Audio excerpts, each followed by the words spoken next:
Ngayong araw, eto nga pala yung first grocery namin ngayong taon. Sakto nga walang power sa amin buong araw, kaya sinabay na namin yung pamimili. Hey guys, it's Mrs. Castro back again with another mini vlog.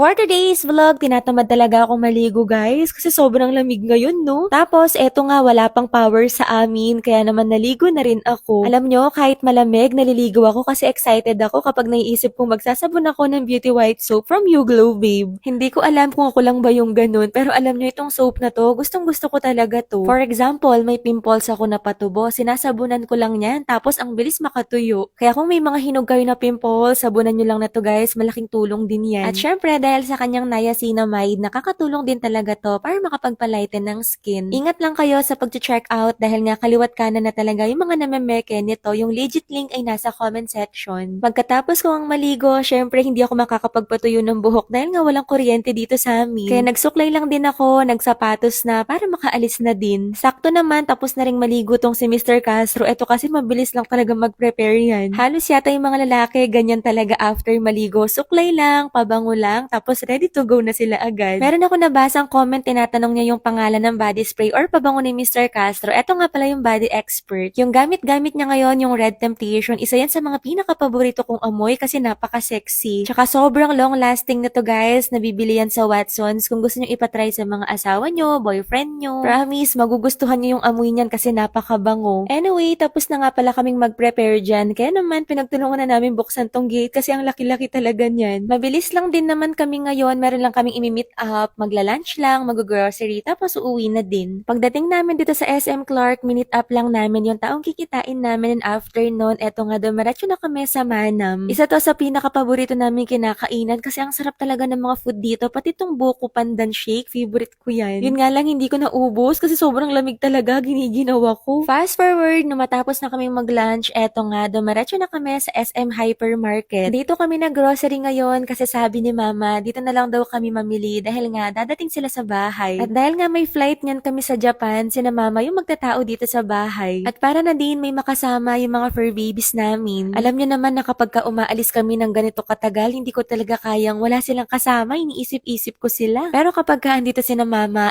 panatag talaga ako. At eto nga, nandito na kami sa part ng mga yogurt at tuwang-tuwa tong si Mr. Castro kasi may available na Chobani yogurt ngayon. Mas masarap daw kasi yan sa mga yogurt na natikman niya. Ako naman, kumuha ako ng Yakult dahil nga hinabilin talaga to ng mga kapatid ko. Diba natatandaan nyo kapag nag-grocery kami, hindi na kami kumukuha ng Yakult, mga Zesto, or yung mga flavored drinks talaga na nabibili sa mall dahil nga healthy living na kami ngayon. Pero dahil madalang lang naman magpunta yung mga kapatid ko dito, bumili na ako pero konti lang kasi binabawal ko din sila. Yung mga ginrocery namin ngayon, eto nga pala yung magiging stocks din nila Mama. Halos laman lang din naman ng ref to dahil nga malapit lang kami sa Talipapa. Everyday na lang mamamalengke si Mama daw niyan. Pati nga itong mga chichirya talaga na hindi ko usual kinukuha pag nag-grocery, kumuha na ako kahit konti lang. Para kapag ka gusto nilang gumigot dyan, meron silang makukuha ditong stock sa amin. Makikita nyo kasi talaga yung mga cabinet namin dito guys, wala kayong makitang mga chichirya. Kasi talagang iniwasan din namin yan, lalo na nung nag-start akong mag-caldef. Ayan talaga yung isa sa mga matataas talaga yung calories at nagpataba talaga sa akin noon. Akala ko nga dati, porke chichirya at hindi mabigat sa tiyan, hindi nakakataba, pero nakakataba pala talaga siya. Tapos, dagdag niya pa na medyo maalat siya, kaya hindi talaga okay sa katawan natin ang laging nagchichichirya. Eto nga, sabi ko sa inyo, halos laman ng ref yung pinag-grocery namin ngayon. Kumuha na rin ako ng mogu-mogu dyan. Pati nga ng sabong panligo, wala na din kami. Actually, meron naman kaming body wash. Etong si Mr. Castro, mas gusto kasi niya yung bar. Kinuha na rin namin si Gab-Gab ng ipapasalubong namin sa kanya. At syempre, hindi makakalimutan yung mga laruan ng fur babies namin, lalo na si Kylie. Binilhan na rin namin ng bagong damit si Ponzi dahil nga alam niya naman, meron siyang mga nangangati before sa katawan. At dinadamitan talaga namin siya at nilalagyan ng cone minsan para hindi lumala yung mga yun, lalo na paalis na. Anyway, tapos na nga kaming makapag-grocery dyan and fast forward, nakauwi na nga pala din kami sa bahay. At hanggang pag-uwi nga namin, wala pa rin kuryente hanggang ngayon. Pero eto nga, inayos na rin namin yung mga pinamili namin. Pinagbubuksan na lang namin yung mga bintana dito para lumiwanag. O siya, mag-aayos na muna kami guys. Hanggang dito na lang muna for today's vlog. Thank you for watching. See you on our Japan travel vlog. Bye!